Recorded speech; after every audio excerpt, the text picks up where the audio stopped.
Así se siente México, así se siente México, así como unos labios por la piel. Así te envuelve México, así te sabe México, así se lleva México en la piel. Es un gusto darles la bienvenida a esta quinta edición de Enlighted 2022, un espacio que se ha consolidado como referente en el mundo al reunir desde 2018 a destacados expertos internacionales en educación, tecnología e innovación para reflexionar sobre los retos en el campo del aprendizaje y extraer conclusiones y prácticas en torno al gran debate sobre la educación en la era digital. Enlighted 2022 está organizado por Fundación Telefónica, EA University, South Summit y Fundación La Caixa, este año bajo el lema Conectando Innovación, Educación que Transforma. Y abordaremos 3 temas: las habilidades digitales de hoy y del mañana, las aulas disruptivas y el avance en la equidad y la inclusión a través de la innovación. México diseñó el conversatorio La tecnología, un camino para alcanzar la inclusión social. Participan expertos a quienes expresamos nuestro agradecimiento por su disposición e interés para reflexionar con nosotros en esta era digital. Gracias por su entusiasta participación en nuestro panel. Cedo la palabra a Nidia Chávez, directora de nuestra fundación. Gracias, Camilo, por esas palabras. Qué gusto poder revivir nuevamente Enlighted. Este año, desde Fundación Telefónica Movistar México, hemos organizado un panel que moderará Morgana Love, artista y defensora de derechos humanos. En este panel nos acompañan las expertas Francesca Munda, directora de la Facultad de Educación de la Universidad Anáhuac, México, y Aimé Vega, investigadora de la Universidad Nacional Autónoma de México. Con ellas, el experto Oliver Trejo, director de proyectos de Solidarity Center. Bienvenidos a Enlighted 2022, su quinta edición, un evento muy relevante para Fundación Telefónica que ya reúne a más de 2 millones de espectadores en 46 países. Han participado además más de 300 ponentes internacionales. Y Enlighted ya comenzó en Distrito Telefónica de manera presencial y este evento pueden disfrutarlo a través de Enlighted Talk. Y ahora le toca a Brasil y a los países que conformamos Telefónica Hispam. En el caso de México es un gusto darles nuevamente la bienvenida e invitarlos a que se conecten y nos sigan en enlighted.education. Bienvenidas y bienvenidos a Enlighted 2022. Comenzamos.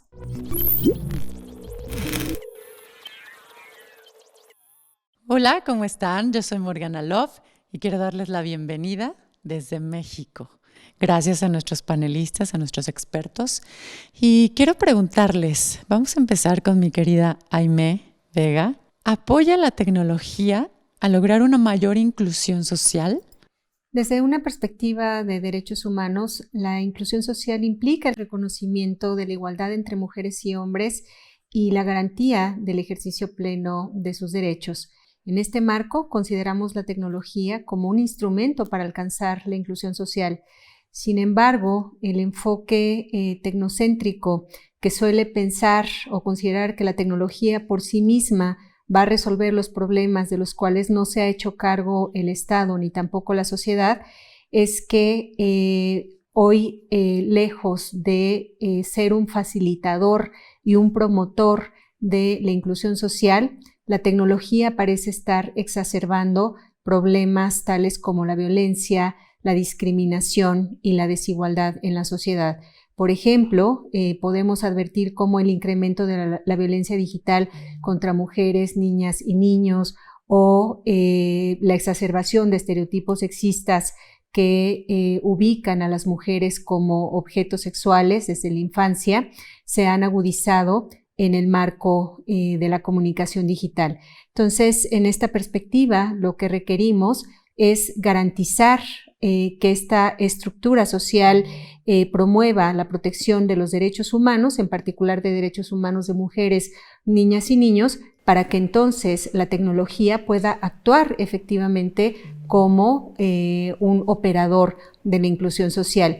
Y contamos con muy buenos ejemplos de ello. Por ejemplo, la Alianza Global de Medios y Género, GAMAG, que agrupa más de 600 organizaciones en el mundo y es una iniciativa de la UNESCO, convoca a organizaciones como IT for Change, una organización hindú que hace de la tecnología justo instrumentos para el avance de niñas, adolescentes y mujeres jóvenes en India. Creo que un ejemplo de lo que acabas de decir es los grandes ataques que sufrimos las mujeres en redes sociales. ¿Qué opinas tú, Oliver?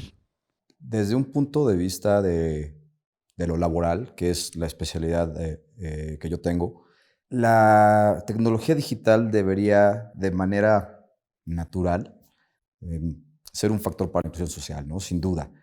Pero digo debería porque como menciona Aimee, no necesariamente es una herramienta que facilite o que fortalezca la inclusión social, ¿no? En este caso, por ejemplo, podemos ver que hay una brecha digital que además se ha ido expandiendo en situaciones como la de la pandemia que hemos sufrido, ¿no? El tema del virus de COVID en los últimos 2 años, que se supone que han acelerado el uso de la tecnología, pero a la vez también han acrecentado ese tema de la brecha tecnológica, ¿no? Es decir, hay personas que tienen de manera más favorable acceso a las tecnologías y eso les puede ayudar a tener una inclusión de otro tipo, ¿no? Llámese educativa, laboral, una perspectiva de vida de mejor calidad, pero no necesariamente es para todas las personas. Entonces, la tecnología digital como medio debería estar acompañada de herramientas, ¿sí? De accesibilidad, de sistemas que apoyen a que todos los grupos, todos los segmentos de la sociedad puedan precisamente ser incluidos socialmente en los distintos ámbitos, ¿no? Mientras esto no suceda, la tecnología no va a ser más que una herramienta para los grupos privilegiados y no precisamente para las personas en situación de vulnerabilidad, ¿no? Un ejemplo muy claro que a mí me ha tocado de manera reciente es la empleabilidad de los jóvenes, ¿no? De las y los jóvenes. La tecnología ha ayudado a que, por ejemplo, un programa que yo conozco puedan capacitarse, fortalecer sus capacidades de empleabilidad para que puedan conseguir mejores trabajos más dignos y con una mejor remuneración. Y todo se ha hecho de manera posible a través de un programa remoto, es decir, a través de aulas o plataformas virtuales donde las personas instructoras que están apoyando a estas jóvenes y a estos jóvenes no se encuentran en el mismo sitio. Las jóvenes están inclusive en distintos lados de la República. Las personas mentoras y las personas administradoras del programa también se encuentran en otros lados. Sin embargo, esto ha ayudado a que decenas de estas y estos jóvenes se puedan emplear y consigan empleos realmente dignos, ¿no? Además en unos tiempos de una situación laboral muy compleja. Y es que podría parecer que los adultos mayores quedan fuera de todo esto. Ha sido muy complicado para los adultos mayores entender todo lo que está pasando alrededor de la tecnología, ¿no? Y vamos a privilegiar a los jóvenes. Pero, ¿qué opinas tú, mi querida Francesca? Desde la educación, hablar de inclusión es algo bastante complejo. La inclusión, desde mi punto de vista, se podría resumir en la presencia, pertenencia y participación de todas las personas, o en este caso de todos los estudiantes. No solamente por el hecho de estar presente en un espacio físico o virtual, quiere decir que nos sintamos parte de o podamos hacer la mejor participación en este espacio. En las universidades tenemos cada vez más poblaciones de alumnos con discapacidades intelectuales, del desarrollo, personas con trastornos del espectro autista, que se enfrentan no solamente a una falta de accesibilidad en la infraestructura, que puede ser el caso, sino también a una falta de accesibilidad cognitiva. La accesibilidad cognitiva es lo que nos permite ubicarnos fácilmente y rápidamente en un espacio, llegar de punto A a punto B, conocer nuestro entorno y no solamente estar presentes, sino sentirnos parte y formar parte de él y poder participar en ese espacio. Entonces, los campus universitarios tenemos este reto, que son espacios muy complejos, son espacios que prácticamente tienes que adivinar dónde está el edificio A, el edificio 1, la torre A, la torre B, si es que no conoces ese espacio. Y entonces es difícil sentirte parte de un lugar en donde constantemente te estás perdiendo, y más aún estas poblaciones de alumnos con discapacidades que pues se enfrentan constantemente a estas barreras. Entonces, en este caso en particular, yo diría que la tecnología les puede servir para ayudarlos a sentirse parte de ese espacio, a participar de él. Y un ejemplo muy concreto que les puedo poner es el uso en el dispositivo móvil de cada alumno. Se les puede personalizar en Google Maps, puedes poner My Maps, y se personaliza el mapa de cada alumno de tal manera que se pone un pin solamente en la ubicación en donde tiene que transitar cada alumno para llegar a sus salones. Quitando el ruido de fondo de todos los demás edificios, puedes personalizar ese pin con una foto de lo que le sea más significativo al alumno, puede ser el salón, el edificio, la foto de su profesor, para que de esta manera la tecnología los pueda ayudar no solamente a estar presentes físicamente en el campus, sino a sentirse parte de y poder participar exitosamente en el campus universitario. Muchas gracias. Definitivamente está siendo totalmente iluminador. Muchas gracias por estar aquí. Quisiera preguntarles qué nuevos espacios, usos y reglas han surgido con el uso de las tecnologías, pero que sumen a la transformación de una sociedad digital inclusiva. Empezamos contigo, Oliver. En el ámbito laboral, todos hemos vivido esa transformación reciente de nuevo, ¿no? A través o a partir de esta situación de crisis de salud derivada del COVID, ¿no? Se adelantaron a lo mejor estos esquemas de trabajo remoto, de trabajo híbrido que ya venían utilizándose en algunos sectores o a lo mejor en algunos países más que en otros, pero creo que fue ahorita una revolución a nivel global en la que estos espacios facilitaron que se llevaran a cabo actividades relacionadas con lo laboral desde el hogar, ¿no? O desde otros lados, ¿no? Inclusive hay términos como los nómadas, ¿no? Los cibernómadas, ¿no? Que pueden trabajar en otros países, se van a islas, a lugares remotos o paradisíacos para poder trabajar y cumplir con las obligaciones que tienen, ¿no? Esto, además, no solo no afectó el resultado del trabajo, sino que inclusive la misma OCDE en estudios ha dicho que a largo plazo cree que puede mejorar la productividad y puede mejorar otras situaciones relacionadas con lo laboral, como el bienestar, ¿no? El bienestar de la persona trabajadora, inclusive situaciones de equidad y lo que platicábamos hace rato, ¿no? La inclusión a lo mejor de personas que normalmente estarían en segmentos de vulnerabilidad laboral. Bueno, de esta manera, esta nueva manera de trabajar no solo es regulada por los centros de trabajo. Por ejemplo, aquí en México, la misma Ley Federal del Trabajo ya tiene un capítulo donde regula el teletrabajo. Sin embargo, también considera que el teletrabajo equivale a un cierto porcentaje de tus horas laborales en casa. Es decir, si tú no cumples con ese porcentaje, no estás siendo considerado dentro de esta normativa. Es decir, no te norma, no te regula tu actividad y depende mucho del centro de trabajo, de tu empleador, y obviamente sabemos que la cuestión tecnológica va avanzando, pero no necesariamente la cuestión cultural. Además, la brecha que mencionaba hace rato sigue existiendo porque los empleos más precarios, por ejemplo, personas que trabajan en líneas de producción, personas que trabajan en limpieza, personas jornaleras agrícolas, son personas que no van a beneficiarse del uso de la tecnología o de las tecnologías digitales. Entonces se sigue incrementando esta brecha donde nos beneficiamos algunas personas y otras personas siguen perpetuando empleos precarios o situaciones de empleabilidad precaria y no digna, ¿no? Entonces sigue siendo algo que no es parejo, más allá de que estos nuevos espacios existan. Son espacios, de nuevo, se pueden considerar un poco excluyentes. Totalmente de acuerdo. Pareciera que las tecnologías no alcanzan a los grupos más vulnerables y creo que debería ser al contrario o parejo, en realidad. Debería ser parejo como tú lo acabas de mencionar. Francesca, ¿qué piensas tú? Gracias. Bueno, pues creo que la pregunta en sí abarca esa complejidad, ¿no?, que estamos viviendo de estos nuevos entornos digitales, de esta nueva forma de vivir la ciudadanía digital. Y en este sentido, yo abordaría la pregunta desde dos perspectivas. Una desde la perspectiva del usuario de las plataformas digitales y otra desde el punto de vista de los creadores de experiencias digitales o de productos tecnológicos. Desde el punto de vista del usuario, de quien usa la tecnología, nuevamente no es lo mismo estar presente o tener facilidad de acceso, el poder abrir una cuenta de redes sociales, tener presencia en las redes sociales, al tener la pertenencia y la participación correcta o más productiva dentro de estos espacios, ¿no? Entonces, por ejemplo, nuevamente retomando el tema de nuestros estudiantes con discapacidad, tanto en mi universidad pero en cualquier otro entorno, pues es importante formarlos en esta ciudadanía digital.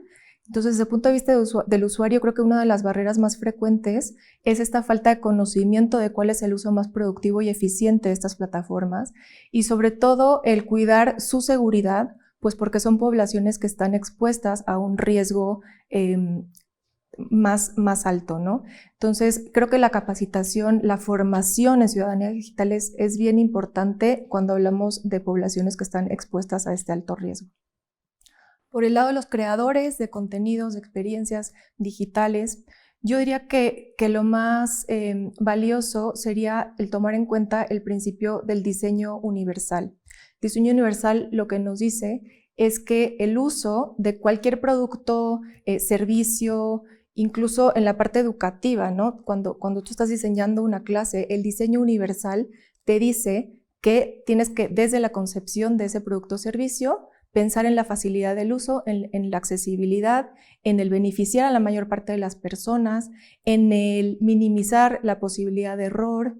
Y entonces creo que todos estos lineamientos deberían de estar presentes en la mente de la gente que crea estas plataformas para no crearlas pensando en el usuario típico, sino en beneficiar a la mayor parte de las personas. Justo aquí en México, estaba platicando con un amigo el otro día, y platicábamos de lo fácil que es ahora acceder a las redes Wi-Fi de la Ciudad de México. ¿Y qué pasa con el resto del país? ¿Por qué no se ha pensado en implementar lo mismo en los demás estados de la República? Son cosas que tenemos que pensar. Jaime, cuéntanos. Y justo en ese marco, yo señalaba en mi intervención anterior que los dos grandes desafíos sociales que enfrentamos son la discriminación y la violencia. Mencionaba yo también cómo en este marco, bueno, cualquier tecnología que sea desarrollada, si no considera esa estructura social, difícilmente va a poder operar como un transformador social. Entonces, quiero yo traer a cuenta de nuevo el problema de la violencia digital. Sabemos que la violencia contra las mujeres y las niñas constituye el principal obstáculo para el ejercicio de sus derechos humanos y lo que hemos atestiguado es cómo el desarrollo de tecnologías cada vez más sofisticadas lo que ha hecho es exacerbar justo esa violencia contra las mujeres, que violencia fuera de línea se pone en diálogo ahora con la violencia de la cual son víctimas en el escenario digital. Entonces, vamos a ver cómo organismos internacionales como el Parlamento Europeo reconocen la existencia de por lo menos 18 tipos de violencia digital, pero los propios operadores tecnológicos admiten también que los grupos criminales que promueven estos tipos de violencia, como pueden ser la sextorsión, el hackeo, la distribución maliciosa, la suplantación de la identidad, etcétera, crean también mecanismos cada vez más sofisticados que complejizan la posibilidad de garantizar que la tecnología, insisto, se convierta en un operador de la inclusión social y que el espacio de las nuevas tecnologías sea un espacio libre de violencia. Otra dimensión que es muy preocupante y esta apunta principalmente a la población masculina infantil es el incremento del consumo de pornografía. Hay registros que nos indican que la edad de primer consumo de pornografía está bajando a los 8 años y esto no sucede necesariamente porque las poblaciones infantiles busquen contenidos pornográficos, sino porque estas plataformas y estas redes sociodigitales operadas por estas grandes empresas no cuentan con los mecanismos suficientes para garantizar que estas poblaciones no sean vulneradas. Entonces, en este marco se requieren, desde luego, mecanismos mucho más efectivos que apuntan a la responsabilidad de estos operadores, que apuntan a la responsabilidad del Estado y muy en particular de las instituciones educativas. Vemos que México de verdad tiene muchísimos retos, pero creo que también tiene todo el recurso humano y material, también tecnológico, por supuesto, para sacar adelante todo lo que necesitamos sacar. Vamos ahora a las acciones. ¿Qué acciones concretas se necesitan implementar para crear un mundo digital y solidario? Francesca, por favor. Gracias. Pues mira, la tecnología como cualquier otra cosa en sí no es ni positiva ni negativa, ¿no? Sino que depende del uso que las personas le demos. Entonces, en cuanto a acciones concretas, yo retomo lo que mencionó Aimee hace rato sobre la responsabilidad que tenemos las instituciones educativas. Las instituciones educativas, sobre todo las instituciones de educación superior, y más todavía las facultades y escuelas de educación que formamos formadores de formadores y que tenemos ese potencial de multiplicar el bien, somos responsables de formar jóvenes que utilicen la tecnología para el bien común, para la transformación de la sociedad y con un fin ético, equitativo y solidario. Entonces, en este sentido, me pesa mucho esa responsabilidad como parte de una institución educativa de educación superior, el hecho de formar jóvenes que ya no es una cuestión de si van a usar la tecnología o van a implementar la tecnología, sino cómo la van a implementar. Entonces, considero que una formación tecnológica no es suficiente sin una formación humanista. Tenemos que formar a los jóvenes en ética, en solidaridad, en equidad, en derechos, para que sepan que el día de mañana, cuando implementen estas herramientas digitales, cuando se encuentren en estos entornos digitales, sepan hacerlo de manera justa y equitativa. Más allá, yo diría que tenemos que cuestionar mucho nuestra relación con la inteligencia artificial, ¿no? Se dice mucho que la inteligencia artificial está reemplazando a los seres humanos. Tenemos que ser conscientes que el ser humano no puede ser reemplazado. La inteligencia artificial reemplazará las funciones que desempeñamos, pero no puede reemplazar a la persona. Y entonces tenemos que educar a nuestros jóvenes en aquellas cosas que son, en aquellos aspectos y competencias que son únicamente humanos, como lo puede ser la empatía, la creatividad, la innovación, para que cuando salgan al campo laboral, cuando salgan al mundo laboral, transformen esa realidad desde un punto de vista solidario y equitativo y no se queden nada más con la aplicación tecnológica o con la herramienta tecnológica o viviendo en un mundo digital sin un sentido. Tenemos que formar esa parte humana, crítica, para cuestionarnos todo el tiempo nuestra relación con la tecnología, con la inteligencia artificial y con las redes digitales. Me encantaría subrayar lo que acabas de decir sobre la empatía. Creo que es algo definitivamente que el ser humano tendría que exacerbar y sobre todo desarrollar. Hace falta muchísima, pero en cuanto a tecnología no puede seguir desarrollándose si no hay empatía en el ser humano. ¿Qué opinas tú, Aimee?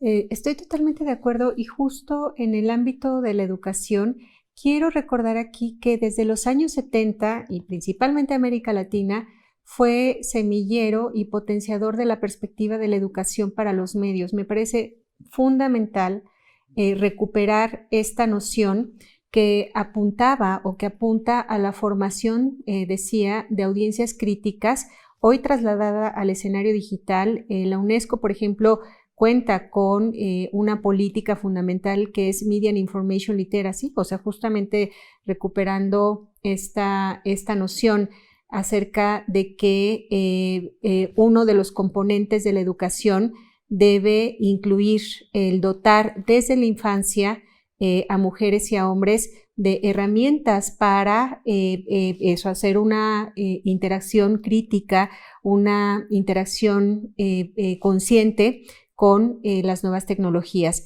Eso me parece fundamental, el ámbito de la educación. Pero también pienso, y eso recuperando como una perspectiva holística o integral, pienso también entonces que otro de las dimensiones a las cuales debemos apuntar es a la normativa.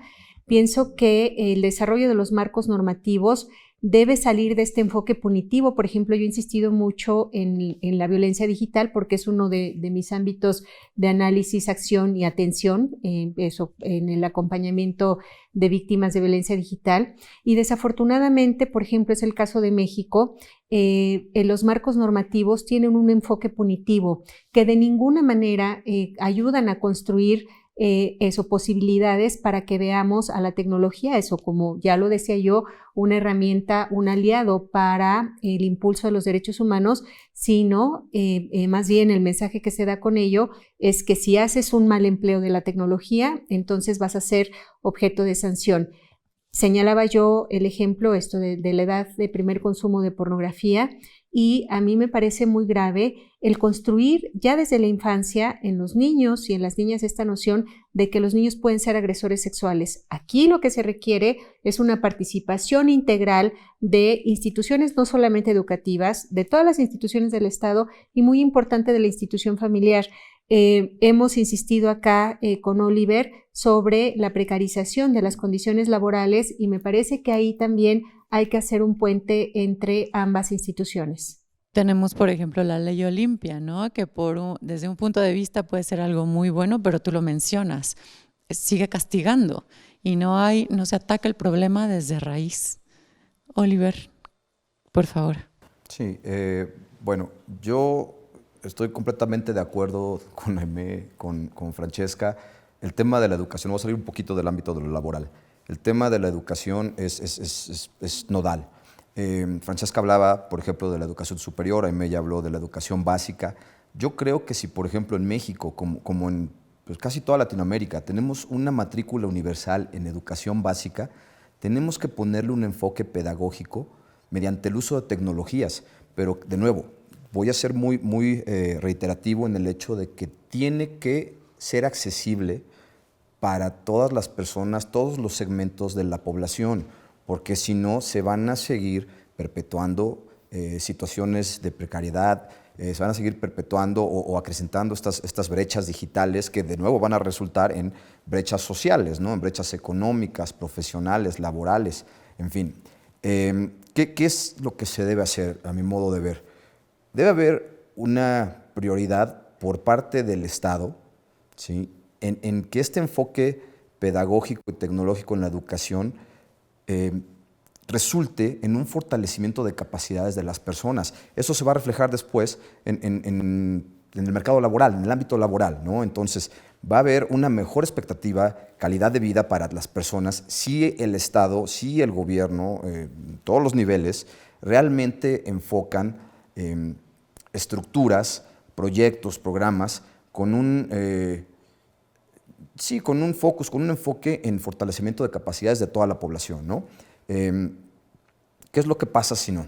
Vamos a seguir como estamos, ¿no? Reitero, el hecho de que lleguemos a un nivel de educación superior es una élite, o sea, ya ni siquiera es que toda la población tenga acceso a esa educación superior. Entonces, si desde abajo no lo hacemos, aprovechando esta matrícula universal o casi universal, entonces vamos a seguir debilitando este beneficio de las herramientas tecnológicas, ¿no? O de la tecnología digital.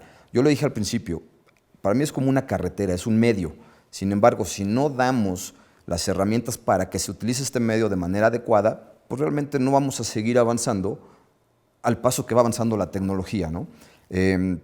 Uno de los retos es creo yo, que se está enfocando mucho el uso de tecnologías en apoyo a distintos segmentos de la sociedad, sobre todo en situación de vulnerabilidad, en que organizaciones o empresas pongan de su parte, porque el gobierno no lo hace. Y la verdad es que eso es un reto en México. Yo no veo que haya un enfoque en educación, mucho menos en educación digital o tecnológica, ¿no? Y no creo que en el corto o mediano plazo vaya a suceder. Aimee, tú eres investigadora en el Centro de Investigación Interdisciplinaria de Ciencias y Humanidades en la UNAM.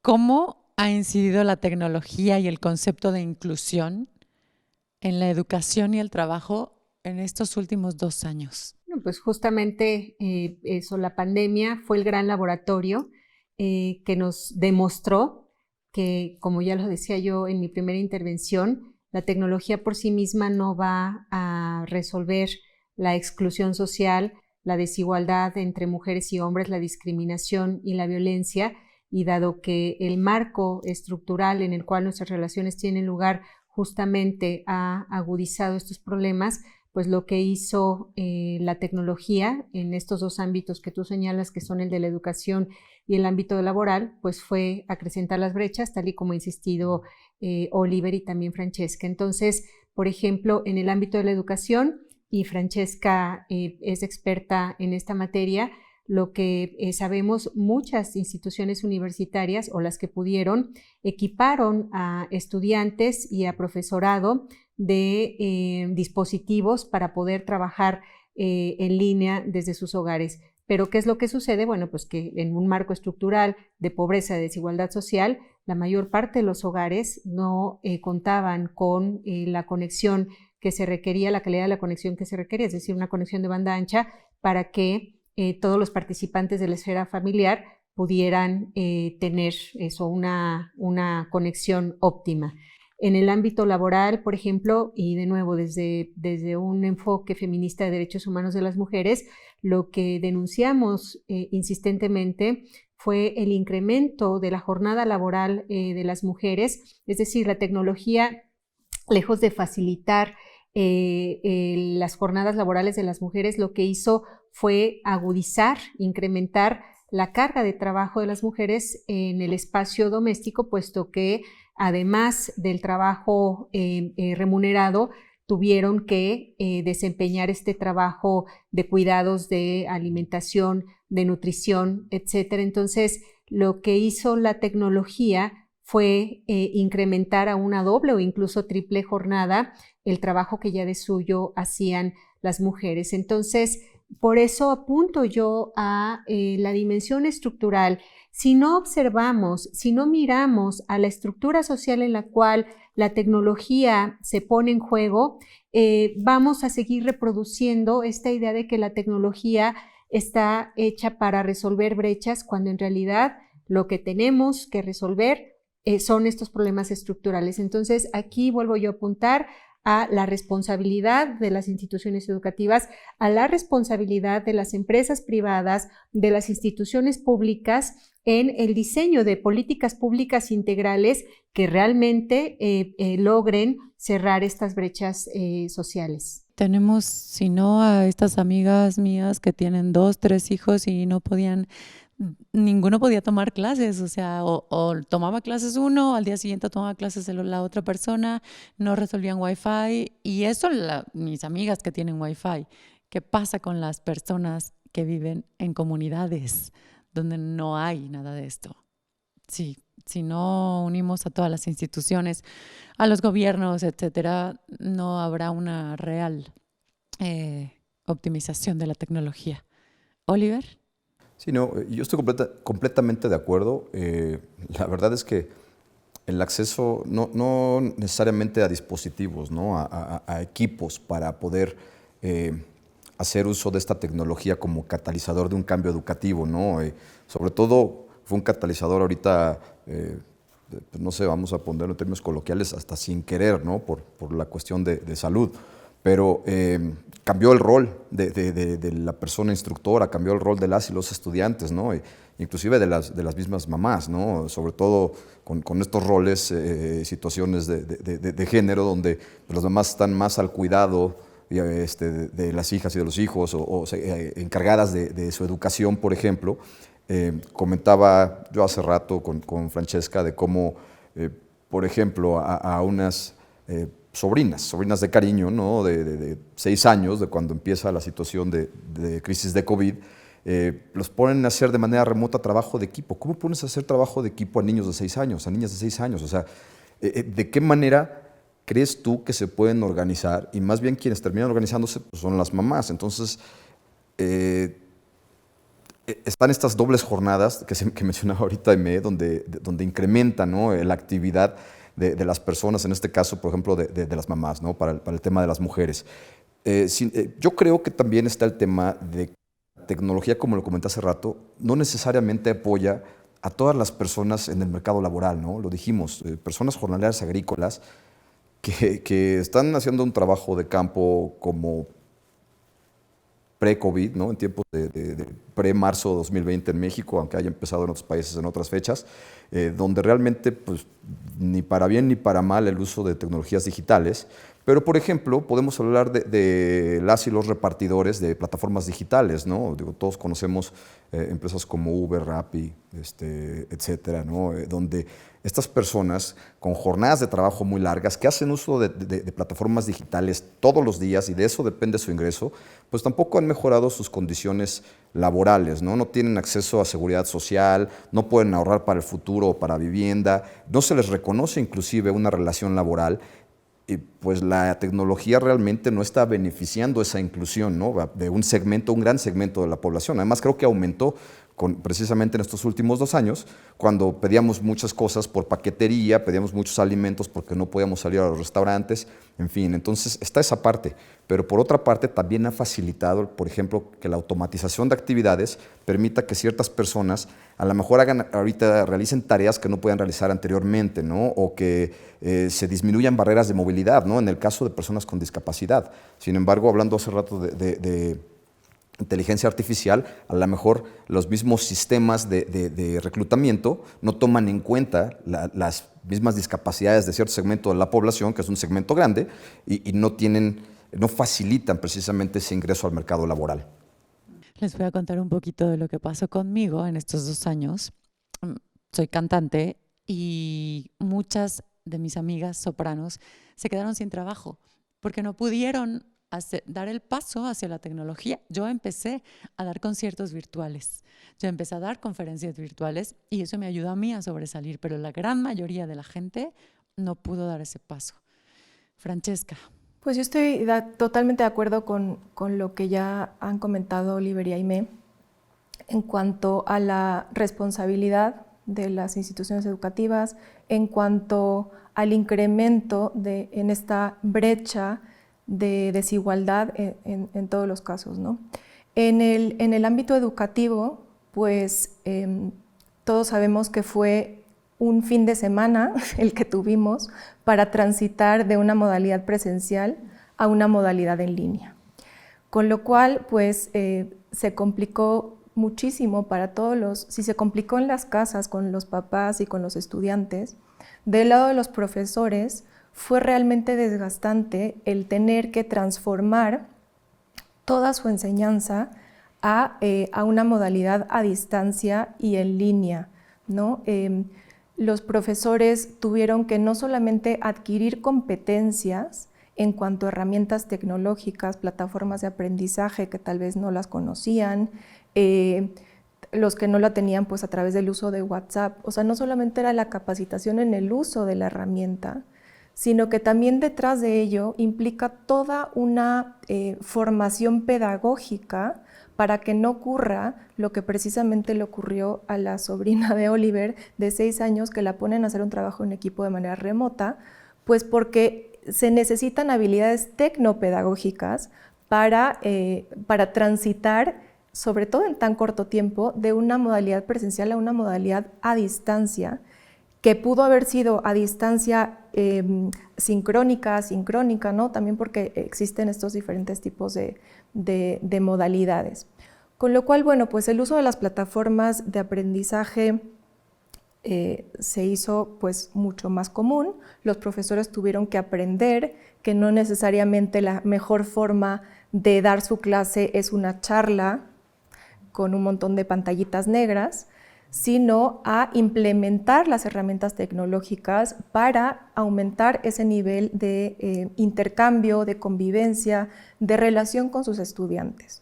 el uso de los breakout rooms en plataformas como en Zoom, el uso de el poder subir sus videos, el Flip Classroom, todas las estrategias pedagógicas que tuvieron que implementar para hacer mejor uso del aprendizaje en sus estudiantes en todas las edades, porque tampoco es lo mismo en universidad que en educación básica. Entonces, yo lo que rescataría es qué hemos aprendido en estos 2 años y no dejar de vista lo que hemos aprendido y regresar al aula presencial como si no hubiera pasado nada, sin retomar el aprendizaje de estos 2 años. Necesitamos retomar el uso de esa tecnología que hemos aprendido a utilizar, que ha sido muy valiosa, ahora en el aprendizaje presencial con nuestros estudiantes, y ver qué nos sirve de eso y mantenerlo, porque eso también nos ayuda con nuestros alumnos que están en una situación de vulnerabilidad. Totalmente de acuerdo. Muchas gracias. Quiero agradecerles a nuestros expertos, bueno, a nuestras expertas y a nuestro experto que nos han acompañado hoy y que nos han hecho concientizarnos sobre la manera en la que debemos dirigir nuestras vidas, en la manera en la que debemos gobernar la tecnología y no que la tecnología empiece a gobernar a los seres humanos. Como cantante, como actriz, se me ha dado la oportunidad de hablar por las personas que nos dedicamos al arte, algo que nos llena de sensibilidad como seres humanos, pero también por las mujeres de mi comunidad y por las personas también de mi comunidad. Yo quisiera saber cómo Oliver Trejo, Francesca Munda y Aimé Vega fomentan la equidad y la inclusión, usando la tecnología y la innovación desde el ámbito personal y desde tu rol profesional. Yo creo que no estamos ajenos al uso de la tecnología, ¿no? Inclusive si a lo mejor no soy tan digital como lo pueden ser mis sobrinos, ¿no? O mis sobrinas, mis alumnos, ¿no? Cuando daba clases. Siento que también hay cierta brecha y aún así no estoy, quiero pensar, tan perdido porque tengo acceso tanto a las herramientas como a la infraestructura, ¿no? En lo personal y en lo laboral, que además es frustrante ya cuando te falla un poquito el acceso, ¿no? Si tienes, por ejemplo, intermitencia en la señal de tu Wi-Fi cuando estás trabajando o estás en medio de una conferencia, pues bueno, es un poco frustrante para ti e inclusive para las personas con las que estás interactuando, ¿no? ¿Cómo he usado yo la tecnología de una manera en beneficio de la sociedad? Pues realmente ha sido con un uso, pues se puede denominar básico, con equipos de cómputo, plataformas de streaming, plataformas de videoconferencia, que a lo mejor ya son tan cotidianas hoy día, que puede ser que a lo mejor hace 10 años no, a lo mejor se requería de un equipo de personas expertas en audio, video, para que pudiéramos llevar a cabo lo que hacemos hoy a lo mejor 3 o 4 veces al día, ¿no? en distintas situaciones, tanto personales como profesionales. Pero, por ejemplo, yo creo que ese poder multiplicador de las tecnologías ayuda a que si yo estoy dando una capacitación en temas de inclusión laboral o de combate a la violencia o la discriminación en el ámbito laboral, por ejemplo, se pueda exponenciar y se pueda llegar a audiencias con las que normalmente yo no tendría una interacción. Lo he logrado, por ejemplo, con conferencias con jóvenes, ¿no? El programa que comentaba de fortalecimiento de capacidades para la empleabilidad. En una de las conferencias para la que me invitaron a dar había 180 personas y la verdad es que 180 personas jóvenes, ¿no? Un grupo de personas buscando además beneficiarse del mercado laboral, ¿no? de estos programas que proporcionan la sociedad civil para que puedan fortalecer sus capacidades y puedan tener empezar una vida profesional satisfactoria y digna. Eso, pues a lo mejor no se había podido hacer de una manera presencial.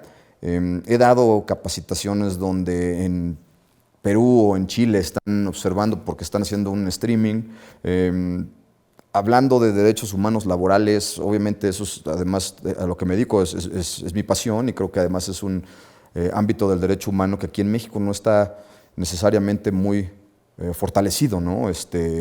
Inclusive cuando llegamos a ir a algún evento, ¿no? Fue un aniversario de la Fundación Panamericana para el Desarrollo recientemente, y te encuentras a colegas que no habías visto a lo mejor en 4 o 5 años, sabes que somos las mismas personas. Entonces, este efecto multiplicador ayuda a que podamos realizar este trabajo, a lo mejor un poquito de activismo. Yo me denomino más bien como activista de escritorio, para ser sincero, no necesariamente estoy en el campo, pero me gusta desde mi trinchera estar apoyando en esta lucha por el ejercicio de los derechos de las personas en situación de vulnerabilidad, ¿no? En el ámbito laboral, en cualquier otro ámbito definitivamente, pero en mi expertise de persona que se dedica a trabajar en derechos humanos laborales, el que la tecnología me permita poder realizar colaboraciones, por ejemplo, con centros laborales en otros países o en otros estados, que me permita hacer consultorías para la Organización Internacional del Trabajo en Ginebra, que me permita ayudar a generar contextos que puedan apoyar a la implementación de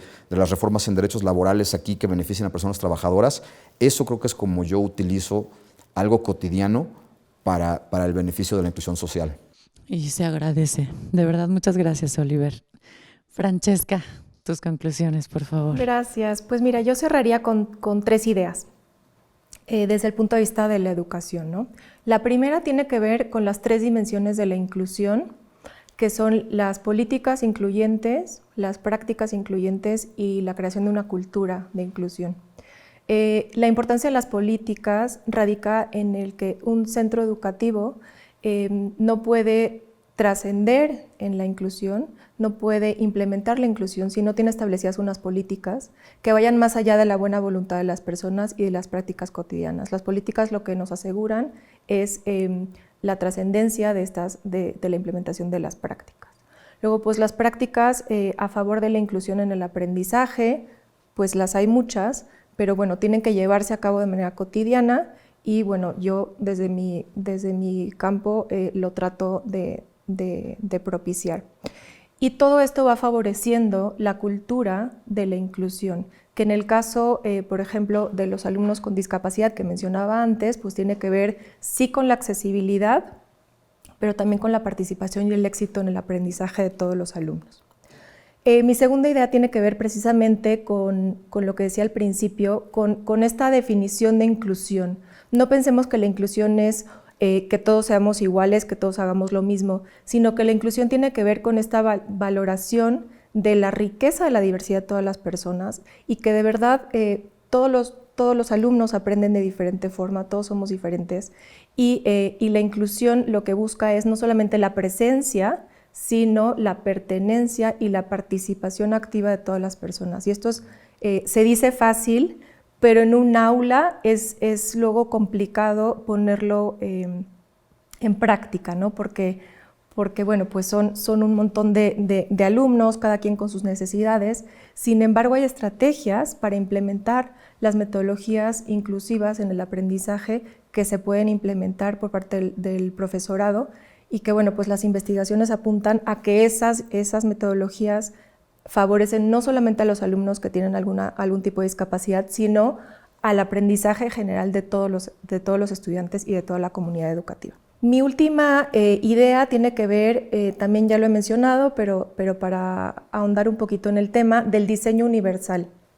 Y en este caso en específico, del diseño universal del aprendizaje, que tiene que ver con la posibilidad de brindarles a los estudiantes diferentes formas de participación, de conceptualización y de aprendizaje para pues, poder llegar a todas las personas. El diseño universal originalmente surgió en la arquitectura, ¿no? Para poder pues, precisamente evitar las barreras físicas en el entorno, pero actualmente el diseño universal se está utilizando en la creación de cualquier servicio tecnológico, cualquier producto, incluso en el aula, ¿no? Entonces, el diseño universal lo que pretende es que desde su concepción, cualquier producto o servicio sea fácilmente utilizable por la mayor cantidad de las personas, que minimice el error. Y suena un poco contradictorio porque la tradición, digamos, educativa es, bueno, pues ¿cómo vas a minimizar el error en el aprendizaje? Si al final quiero ver si aprendieron o no. Bueno, pues el diseño universal lo que te dice es que queremos lograr el éxito de todos nuestros estudiantes a través del uso de la tecnología o a través de las metodologías tradicionales, pero queremos que todos los alumnos sean exitosos, aprendan, pertenezcan, se sientan parte de sus instituciones educativas y sientan que pueden participar de ellas, no solamente estar sentados, digamos, en el aula. Y de esa manera pienso que podemos ir acortando un poco esta brecha de desigualdad de la que hablábamos antes. Muchas gracias, Francesca. A veces como mujeres es complicado, el sistema de verdad es muy fuerte y se siente como si lucháramos siempre contra corriente. Así que te agradezco mucho, igual que a mi querida Aimee. Por favor, tus conclusiones. Muchas gracias. Bueno, yo soy profesora universitaria y definitivamente la tecnología para mí ha sido un facilitador para mi trabajo pedagógico y también, como lo ha apuntado Oliver, me ha permitido impactar en poblaciones más amplias, pensando en esto que ha sido puesto acá, que enfatizaba Francesca, ¿no? Como en el marco de la pandemia, estas plataformas posibilitaron que pudiéramos llegar a poblaciones más amplias. Y pongo un ejemplo, en el segundo año de la pandemia, de la mano de la UNESCO, llevamos adelante con el Laboratorio Feminista de Derechos Digitales, el CEICH de la UNAM y la organización CIMAC y Violeta Radio, un taller dirigido principalmente a periodistas para la cobertura sobre la cobertura informativa de la violencia contra las mujeres y la violencia feminicida, y a este taller se inscribieron 800 personas de toda la región. Entonces, claro, esto no hubiera sido posible o hubiera sido muy difícil impactar en una población tan amplia sin el uso de la tecnología, pero justo lo traigo aquí como un ejemplo de esto que he enfatizado, y es: si logramos impactar en la estructura social, claro que la tecnología puede convertirse en un facilitador, ¿no?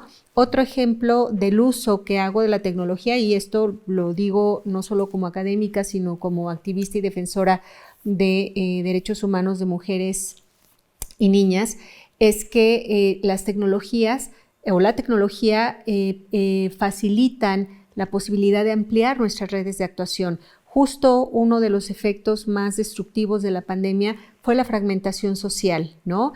Y lo sabemos, esto sucedió en todo el mundo, y México y los países de América Latina, de nuestra región, no han sido la excepción, como en el marco de la pandemia múltiples mecanismos de derechos humanos fueron eliminados por gobiernos en nombre de dar prioridad a la atención detonada por la emergencia sanitaria.